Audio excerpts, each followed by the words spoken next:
going on, guys? It's Nick here, back with another video. It's Monday, it's new time, and it's time for the Mock Draft Monday.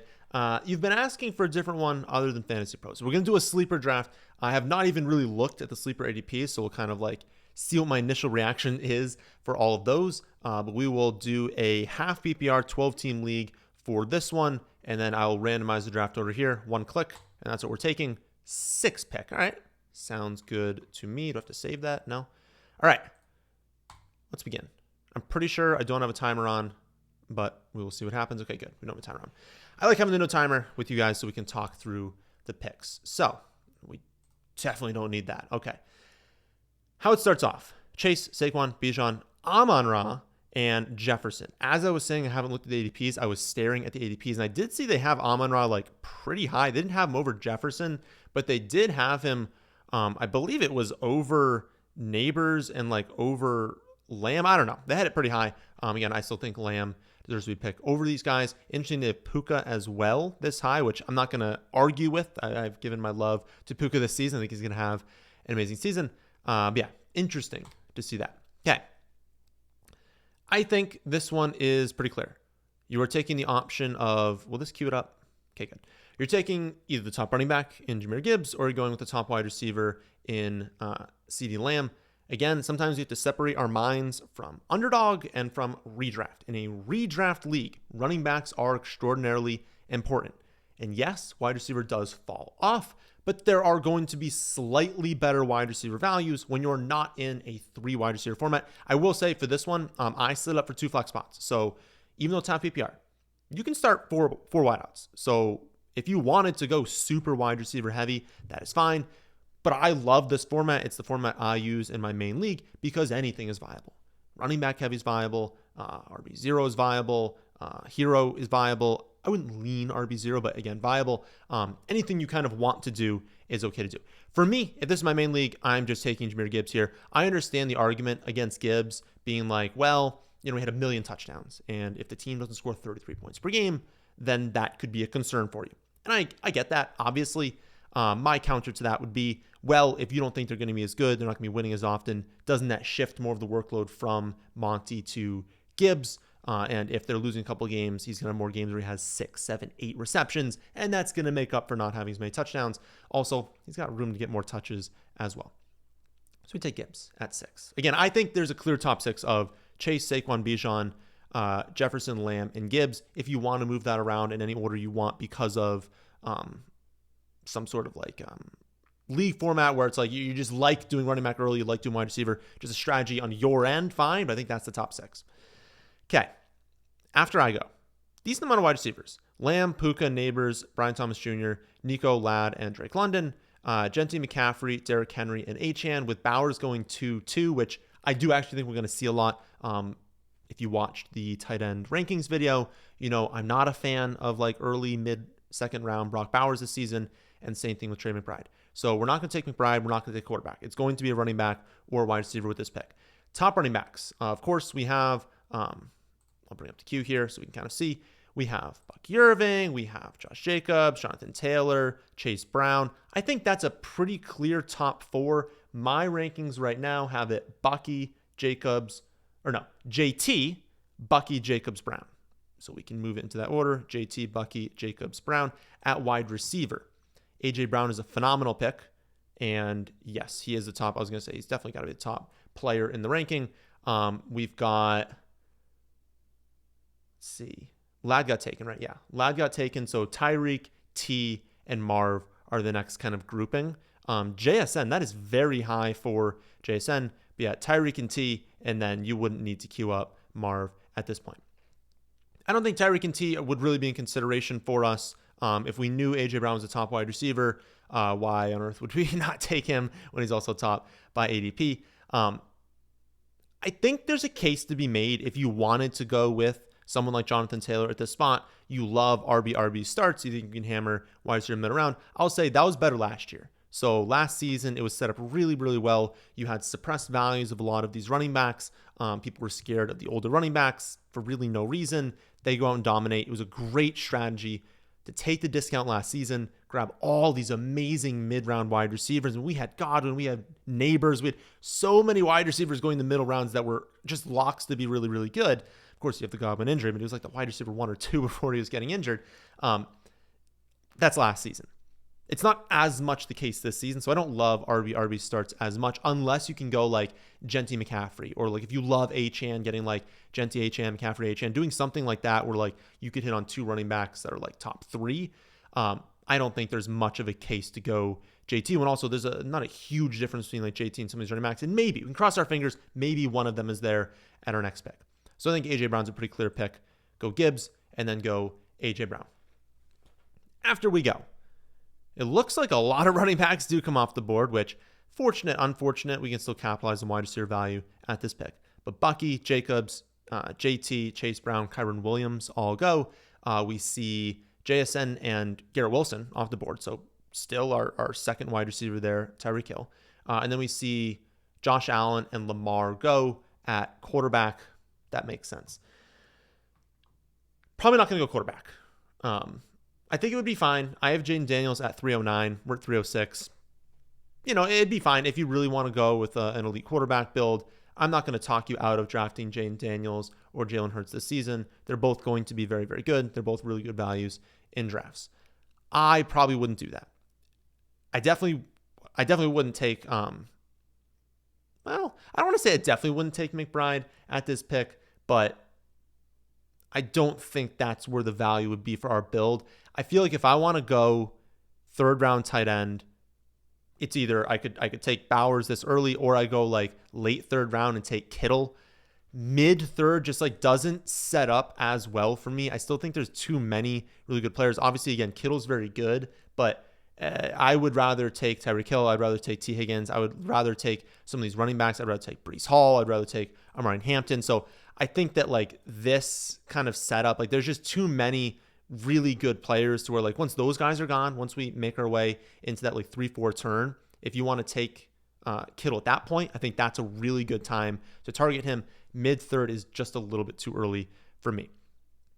So how do we want to break this down? We have Gibbs and we have AJ Brown. And again, I think that I don't think we're taking T, and T's not going to be there next pick. We can keep in the queue, but he's not going to be there. So I think you're either taking Tyreek Hill or you're taking your favorite running back between Breece Hall and Martin Hampton. If you look at ADPs, it is more likely that Hampton falls to us. I do have Breece Hall still. I have him at 199.6 projected points in half PPR. I have Martin Hampton at 198.9. So 0.7 points back for Hampton. He is going to keep rising as we just have this unknown with Najee. I kind of went over that in the Saturday video. I don't think it's going to be a huge issue, but Hampton's going to be the lead back on a great team. You want that. As opposed to maybe the lead back on a not so great team for the Jets. I just think, a little bit more pass catching upside for Breece Hall, knowing that they just don't throw to running backs that much in the system for the Chargers. So I think Hall would be my play over Hampton. I could also leave both of them, right? Hope that maybe, there's 1, 2, 3, 4, 5, 6. It's going to be 12 picks that go by between us and our next one. The 407 is going to be pick 43. So it would be unbelievable if we could get Hampton at the 4-7. I don't think that will happen though. So we have to kind of keep that in mind. But if we don't get him, we're probably looking at like Ken Walker, hopefully getting Ken Walker. There's some relatively decent value. So kind of scrolling down, like RJ Harvey looks like a good pick at his ADP. Henderson looks like a good pick. Swift is a solid value. I don't think anyone else is like really. Jordan Mason looks like a good value given these ADPs. I would like to have 2 running backs through 4, I think, given these ADPs, but I don't think I have to go Breece here. If I skip on wide receiver, we're probably looking at, we're actually looking at some pretty good options. So we could even get Adams maybe at the next one, but Adams, DJ Moore, they would be pretty clearly the top 2 that you'd be looking at. But still some good picks. There's some decent values at wide receiver. Now I'm starting to think it might be too risky to not go running back. Because basically if we don't get Ken, if we miss out on Breece, James Cook, Amari Hampton, and Ken Walker, we'll probably be fine drafting Joe Mixon. And again, I'm not concerned about this pup tag. I'm not concerned about Joe Mixon's health right now. We'd be fine drafting Joe Mixon, but I feel like our build would be stronger going running back and then going wide receiver after. So I think that's what we're going to do. I think we're still going to take Breece Hall and just cross our fingers, because I would take Hampton still at the next one. I don't think he's going to be there, but that'll be a decision I have to come down to and kind of make. Right now it's Breece, but if you guys are screaming at me saying you got to take Martin Hampton at that spot, I think it's fine. Both are great values at this pick. All right, I'm going to take Breece Hall. We'll pray that Hampton's there. He's not going to be there, but I'd be fine if anyone wanted to go Hampton at that pick. Okay, he still hasn't gone yet. We're making our way into there he goes. He goes at 402. That's unfortunate. Mixon also goes, and Ken Walker also goes. So I think it was the right call. You could argue that maybe, Ken Walker would have been there at the next pick had we not taken the Breece Hall. But I think looking at what wide receivers would have been available to us, and actually Kittle, that's going to be a brutal take for us. If we're going to go Kittle, we probably are going to go Kittle with this pick. That's going to be a tough one. Okay. Again, I think it was the right call going running back. If you wanted to go Hampton there, I think that's fine. But T goes. Marv goes. Tyreek Hill goes. Mike Evans and Terry McLaurin. We see Daniels, Burrow, and Hurts. So all the top 5 quarterbacks gone. You guys watch the quarterback video. We are not going to take a quarterback for a very long time at this point. And then we see James Cook, Martin Hampton, Joe Mixon, and Ken Walker off the board. So we look at running back here. There's no way. There's no way I'm touching these running backs. I'm not in love with Kamara this early. Chuba Hubbard, no. James Conner, it's a bit too early. And then Monty, Harvey. It's too early for these guys to be drafting our third running back. Makes no sense. Again, quarterback, we're not touching. Wide receiver. There are some really good values here, right? Devonta Adams, DJ Moore. If you wanted to go Rashee Rice, I think it's fine. I think if Adams and DJ Moore were gone, you'd have more of a take there. I don't think you can go Rice right now over those two. But boy, I mean, Adams, Moore, and Kittle are phenomenal picks at this spot. I have George Kittle at 403. We're at 407. I do have Adams, not DJ Moore. I have Adams a little bit ahead.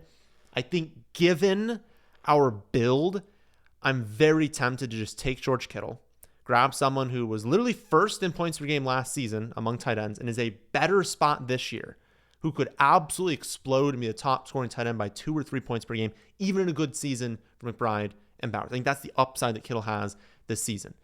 Adding that to a Gibbs Hall start and still having A.J. Brown and the wide receiver values, I think they're going to be good. So at 5'6", we're looking at pick 54. If we look by ADPs around pick 54, we're looking at maybe getting Sutton, but like Devonta Smith, Zay Flowers, Worthy, J-Mo, Pickens is there, Hunter's there, Waddle's there. Like, there are some very good wide receivers. And obviously, tight end's going to fall off a cliff. If we don't draft George Kittle here, we're probably not drafting a tight end until we double dip later on. And if that's our plan at quarterback, I think it makes sense to kind of grab Kittle. So, long-winded way of saying grab an amazing player on an amazing team when they become a good value in draft. 3 picks after us do go Adams, Rice, and DJ Moore, so all of our Q is gone. I'll put up the roster here. Again, we've got Gibbs, we've got Breece Hall, we've got A.J. Brown, we've got George Kittle. We got to start working on these wide receivers at this point. Something that Sleeper does absolutely need to do, though, is they need to work on this whole situation, right? I know I can do this and show you guys everything. How are you not going to give me an option to just drag this down to where it's half as much as it is? It doesn't make any sense that you're going to make me cover most of the screen or none of the screen, but there's no in between. That's so easy to fix in the UI. Fix it. Unless there is a way and I just don't know what it is, but I don't see why you would do that. Okay. We're obviously not going to go with 10 at this pick. Laporta went. A lot of wide receivers go off the board. Monty, Kamara, and Chuba at running back. Okay. The wide receivers that went after also those 3 were Metcalf, Devonta Smith, and Sutton, which is kind of unfortunate because those were 3 good picks. Top wide receiver right now. Looks like we're going with Worthy. Kind of been up and down with my take on Worthy. So I start off over-projecting him. I believe I was over-projecting him to start the summer. I was taking too much of him. Back off that take. I'm like, listen, it doesn't seem like Rice is going to get suspended because it didn't for a while. Worthy was not that good last season. He turned it up later in the year, but he was not that good. It was 37.5 receiving yards per game. Doesn't hit, I believe, 100 yards until the final play of the Super Bowl against backup defenders. Relaxed coverage against backup defenders. That doesn't give me a ton of confidence in him when I know that Rashee Rice is going to be a top target on this team. Having said that, we now have the Rashee Rice suspension coming. Okay, that's going to be a lot of weeks where Worthy gains a lot of value. We know that in the Kansas City system, it has been historically the case that, like, even with Rice, he came on towards the end of the year, and so we shouldn't like dock Worthy too much for not breaking out. And we know that Kelsey's, I mean, like, what is he, 36 at this point? Like, he's a million years old. He's not going to be someone that's going to command a ton of targets this season, no matter what they're saying in camp. So I'm kind of back on Worthy, not someone that I want to be too aggressive on, but looking in this range, I do still think you want to be ahead. I think it'd be totally fine to take McMillan, to take Jameson Williams, to take Waddle still on the board, to take Wall, to take Pickens, to take Hunter. But I think there's an opportunity for us to take Worthy and then maybe still get one of those guys in the next round. And that would be a very, very strong start for us at running back. I love Connor. I love Travion. I love RJ Harvey. I do think there's a drop-off after that. So I don't think it would be a bad pick taking those guys, just kind of locking up another running back before it really does start to fall off. I think given how we started, though, with Gibbs and Breece Hall, it makes more sense to take Worthy. Either one of those running backs is there at the next pick, or we take another really strong wide receiver. I think that is the best move for us at this point. So let us see what happens. We take Worthy. After that, it looks like a decent amount of wide receivers are going to come off the board. Ted McMillan, Pickens, Flowers, J-Mo, Hunter, Waddle, running backs, all three we talked about. Connor, Harvey, Henderson go off the board. Also Judkins and Pacheco. I wouldn't be drafting Judkins this early. It's just too much unknowns with that situation. And then Hawkinson goes, so no quarterbacks. Decent. These aren't horrible ADPs. Some of these are definitely incorrect, but these aren't like that bad from Sleeper. Okay. Again, we have Gibbs, Breece Hall, we have A.J. Brown, Xavier Worthy, and we have George Kittle. At running back, we're kind of in that cliff range. Like, had we gotten Henderson, Connor, or Harvey, you're smashing that pick at this spot. I don't think there's bad picks on the board right now. And I think that DeAndre Swift makes the most sense among these players. But there's no one here that we need to be drafting right now. Besides Swift. Honestly, Swift is a good pick here. At wide receiver, there's a lot we like.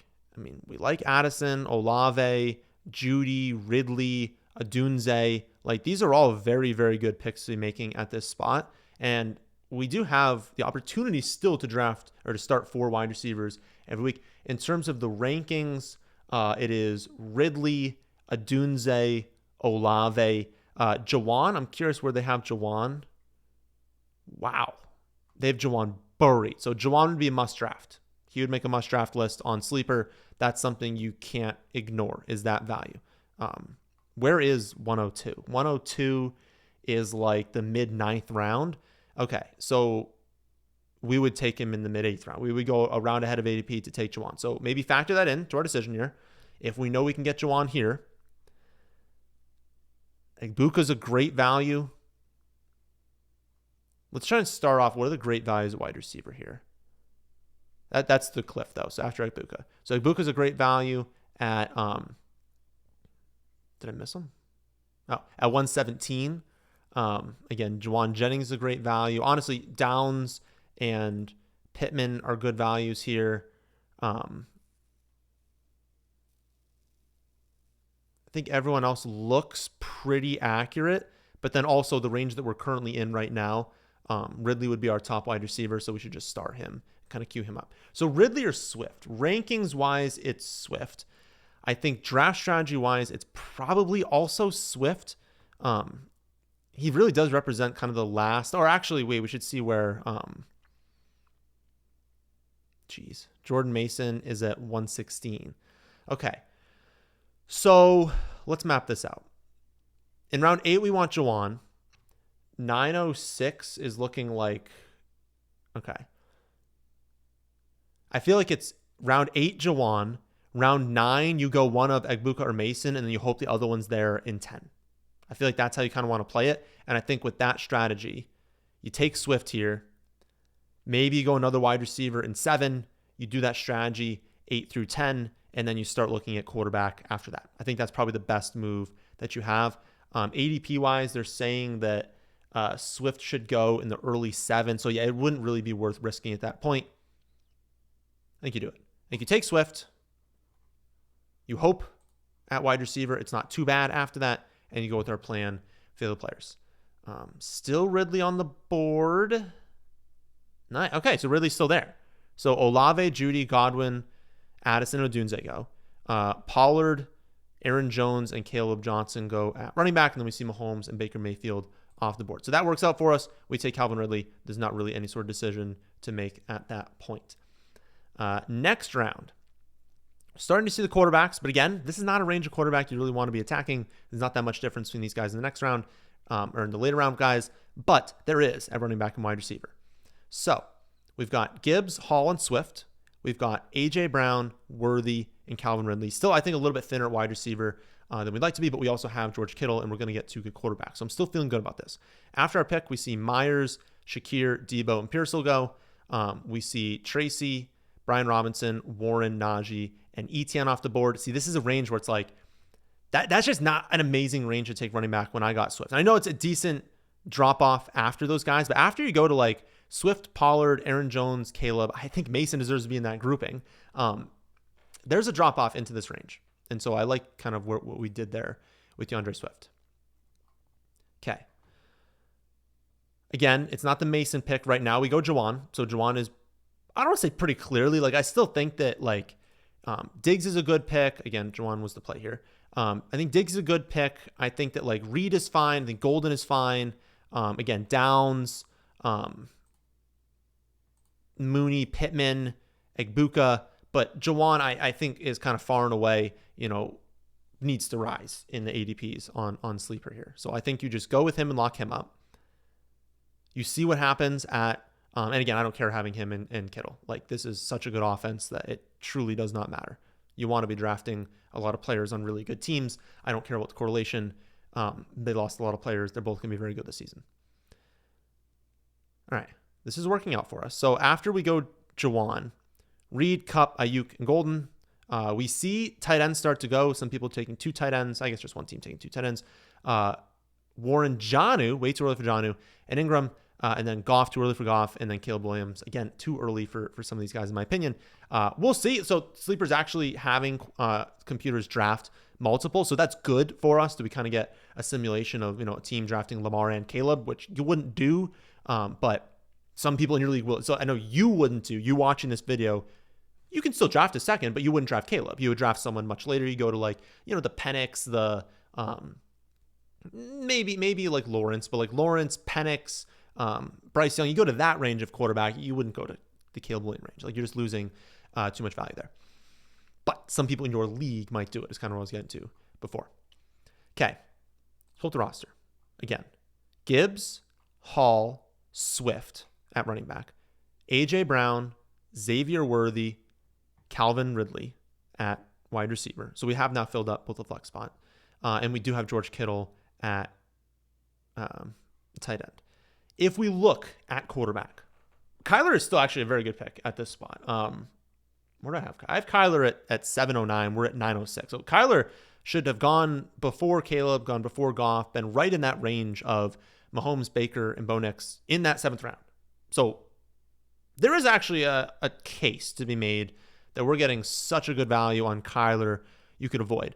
But we're also going to get good value on, well, actually Herbert goes early. So Herbert shouldn't be going to get ahead of these guys. But Purdy, Dak, Fields, May, McCarthy, Lawrence are all great values. So I hesitate in taking Kyler. We wanted, again, Jordan Mason. I think Jordan Mason's pretty clearly the top running back on the board.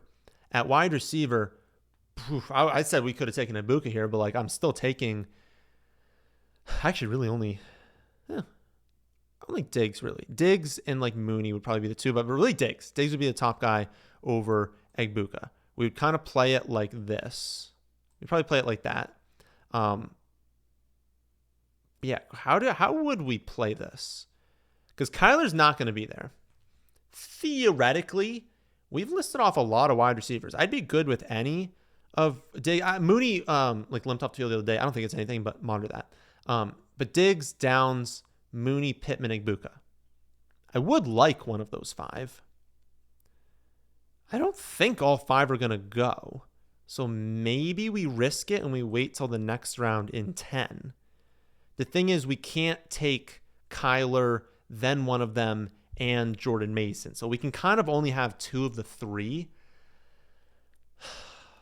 That's a tough call. I think this is the most difficult call we've had in this. I'd love to know your guys' thoughts. Would you take Kyler here and just say, hey, we're going to get one of Mason or one of those wide receivers. It's unfortunate we can't kind of get both.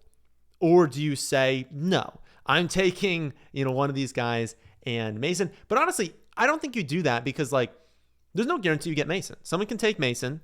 Someone can take some of these wide receivers. And now,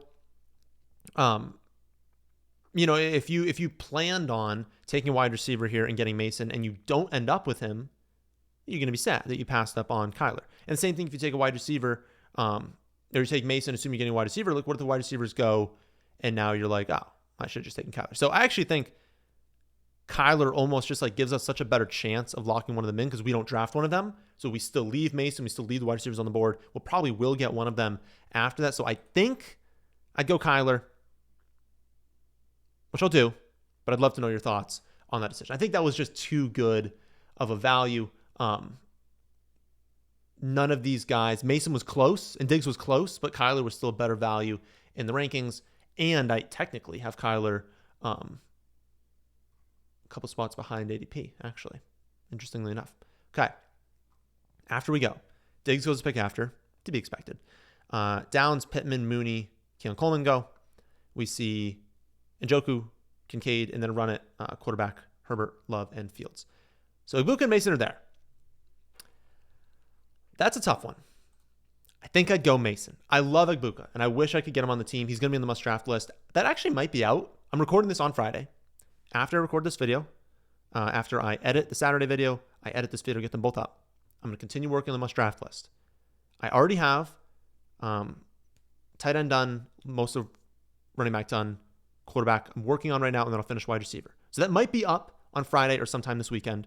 So if you have access to the website, that's great. You're going to see Mason and Ibuka on this list. I want you guys drafting as much of both of them as possible. So I love both. If we're looking at our team here, I think it pains me, but I think the play would be Jordan Mason. Like, I want Ibuka so badly, but you got to think, like, we already have A.J. Brown, Worthy, Ridley, and Jennings. There's going to be some okay wide receiver values coming up. Running back does fall off. Like, we're going to be getting to this running back range where it's like pure handcuffs, and I don't love that. We're still going to probably have Tootin. I would imagine Tootin's a good value here. Let's see. Okay value. I think that's probably, it's later than he should go, but not like a crazy amount. But like we're in the range of handcuffs in this range. Oh, that's actually surprising. They've Dylan Sampson already moved up that high. But it's like, it's going to be bad. If we look at the wide receivers, it's a drop off, but there will be options for us, right? Like, we can take a shot on one of these rookies of like maybe Higgins, Harris, or Burden are there. Christian Kirk, Kyle Williams will be available to us at some point. Quentin Johnston, I think, is fine. Keenan Allen, I'm actually surprised they have him relatively high here. It's not like amazing, but there are options, and I want both of them. And so maybe that does tell me I should have drafted, but I would have taken Diggs is the thing. So I still wouldn't have probably ended up with both these guys. But I think the play is more grab the running back. Running back's just more important to hit on in this format. We can get a more streaming wide receiver. So it pains me, but we'll do it. Although we win the league if Ibuka's here in the next pick. He's not there. Okay. We take Mason. Wide receivers, Ibuka, Trey Harris come off the board, but no one else. We get Scadaboo, Spears, Bigsby, and White off the board at running back, Purdy and Dak. And then we see Tucker Kraft and Jake Ferguson at tight end. How many picks left do we have? 1, 2, 3, 4, 5. 5 picks. Okay, let's plan this out. So all those picks, we're going to have 4 picks. Oh, I have kicker and defense in here. That was a mistake. I will play this out just taking the kicker and defense, just so people understand. If you're watching this video later on, if you were drafting right now, you'd probably take neither, and you would take 2 handcuff running backs. That's probably how you would end it off, and then you just drop those 2 if there's no injury, and you take your kicker and defense. I'll just take kicker and defense just to kind of show you what you would do in a normal draft if this were late August and the draft was coming up. So we actually only have 3 bench spots left, or I guess 4. After this pick, we'll have 3. Are they not showing us the last round? I have 4 bench spots, kicker and defense. and there's only 5 being displayed on my screen right now. So either that's a glitch on their end, or there's not as many picks as I think. Either way, there's a couple bench spots left, plus kicker and defense. I think we want... Let's pull up the team. I think we want 1 running back. I don't know that we need more than that. We have Gibbs, we have Breece Hall, we have Swift, we have Mason. I feel pretty good about that 4, where I think we can take a 5th and probably call it a day, but if there's another one we really like, we can do that. I think we draft a few more wide receivers we think have some sort of upside. I don't think we're like deep enough at the wide receiver position. So I would go, if we only actually have 3 bench spots left, a running back and 2 wide receivers. That's how I would end it. At wide receiver, I think Jaden Higgins probably has the most upside among anyone left if he can carve out a nice role for himself in Houston. If there was, God forbid, an injury to Nico Collins, like his upside would be incredible. But, he's a pretty talented rookie. I have my reservations as to what he can do, but I think he's pretty obviously the top wide receiver on the board and probably the top player on the board. So I think you just take him and call it a day. After we take him, I do think it would be smart for us probably to grab Tootin in the next round, just someone that we know has a decent amount of upside at the running back position. Oh, Tootin goes at 12:04. That's unfortunate. I would have taken Tootin at this spot because I think he can win that one job. But we can also live in a world where maybe Tank Bigsby wins that job. And Tank Bigsby, was he? Oh, okay, he went as well. He went 11-3. That's too early for Tank. Okay, what are we doing at running back at this spot? Guerrero, Ray Davis, Trey Benson.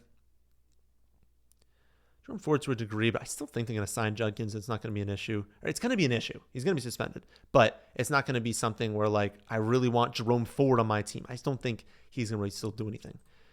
It's the handcuffs though. I don't see anyone that I want to see if there's any like crazy value. This would actually be a spot where I'd maybe would pass on Guerrero.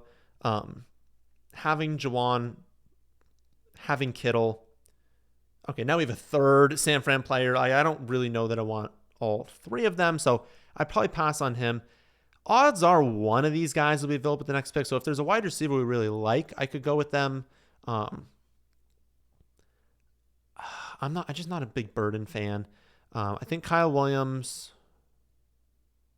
there's not a wide receiver we need at this spot. So why don't we just handcuff take someone else's handcuff basically.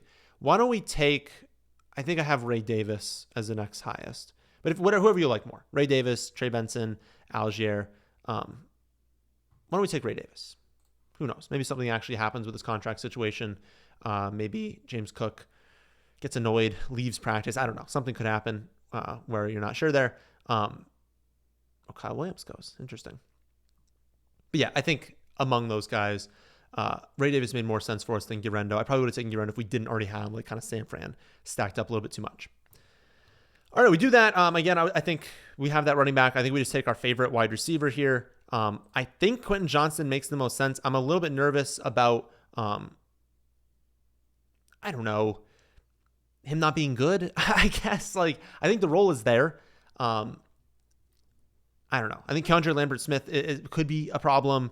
I think that lad is awesome. I think they can run the ball a decent amount. So having said that, they seem to really like him. And he took a big step forward last year. And he was a first-round rookie. So it's like, if he does put it together, he's got a decent amount of upside. But Trey Harris is there. I like Trey Harris too. So I don't know. There's reasons to be a little bit skeptical. If you wanted Leggett, if you wanted Tillman, I think all those are fine. You want to take a shot on Keenan Allen. It's probably too early for that. You want Douglas, sure. Pat Bryant, sure. But Quentin Johnston probably is like the strongest pick available on the board right now. So I think you go with Quentin. Again, my assumption here is that they're not lying to me, that there are actually only 2 picks left. I don't know if Sleeper does some weird thing where they only show 15 and then they like implement a 16th. It's a little weird. If they do that, it wouldn't be that hard to just throw the 16th on there. So if this were my draft, I would go defense, then kicker. That's the order you'd kind of have it. I can pull you guys up the defense rankings. We can see who top would be. Why are the Broncos buried? Well, they have this like alphabetical. These don't even make sense, these rankings. They make absolutely no sense. All right, well, the Broncos are the best defense. You would take them right there. I don't understand what they're even doing here. They're all ADP 500. They're ranked like in a row, but in like almost like reverse alphabetical order. Why would they just put them in reverse alphabetical order? It doesn't even make sense. Whatever. And then I have no idea. I haven't done an update in the kicker rankings, but I right now have Aubrey. Koo. Is Koo available? All right, we'll take Koo. Because, I mean, they're going to score a ton of points. They're in the dome. We'll take Koo. All right. I'm hoping they're not just, like, lying to us. Maybe they are. Why would they do that? Why would they have a 16th round that's just, like, completely hidden in the rankings? But anyways, it actually doesn't even matter. Like, when you actually think about, like, if you were actually drafting against optimal drafting, this is how optimal drafting would kind of go. Although defense should go before the kicker. We didn't actually miss out on anything. Like, a couple picks went by here on players we probably wouldn't have ended up drafting, and then everyone just took these other options, but we got the best defense and, like, the second best kicker. So, yeah. You would draft this way, obviously, if you want to do that. All right. If we have that extra round, you could go with the handcuff, right? You can go with a Marshawn Lloyd. You could go with Kyle Monangai. You could go with Jarquez Hunter. Maybe you like Ja'Cory Merritt. Like, go with whatever you want. I would probably just grab, like, Xavier Legette and hope that he makes a move. Maybe Tillman as well. That's probably the move I would go with. All right. I think this draft went very good. I'll pull up the final board so you guys can kind of see all of it again. What is Sleeper doing with this hidden 16th round? It doesn't even make any sense to me. But here is... Wait, do I have to do this? God, Sleeper's so weird. Why is this the setup now? Where you're hiding the top... Whatever. We have Gibbs first. I don't understand Sleeper in any way. We have Gibbs first. Running backs, Gibbs, Hall, Swift, Mason, Ray Davis. Wide receivers, A.J. Brown, Xavier Worthy, Ridley, Juwan Jennings, Jaden Higgins, Quentin Johnston. We've got Kyler at quarterback. We've got Kittle at tight end. Broncos D, Q. I'd be very good. I'd be very happy with that team if it ended up with that one. So you can still build a very good team on Sleeper. I think it was good, probably looking at a different format. But again, I think if you wanted to like practice a bunch of mocks, rip them out, see things a little bit better off, I think the visual experience is better on Fantasy Pros. I'd probably go there. But if you have a draft coming up on Sleeper, obviously do your mock drafts on Sleeper. So that was it for this one. Thank you all for watching. We got another video coming up Wednesday, Friday, and Saturday. So make sure you subscribe to the channel if you are new here. But that's the end of this one. And thank you all for watching.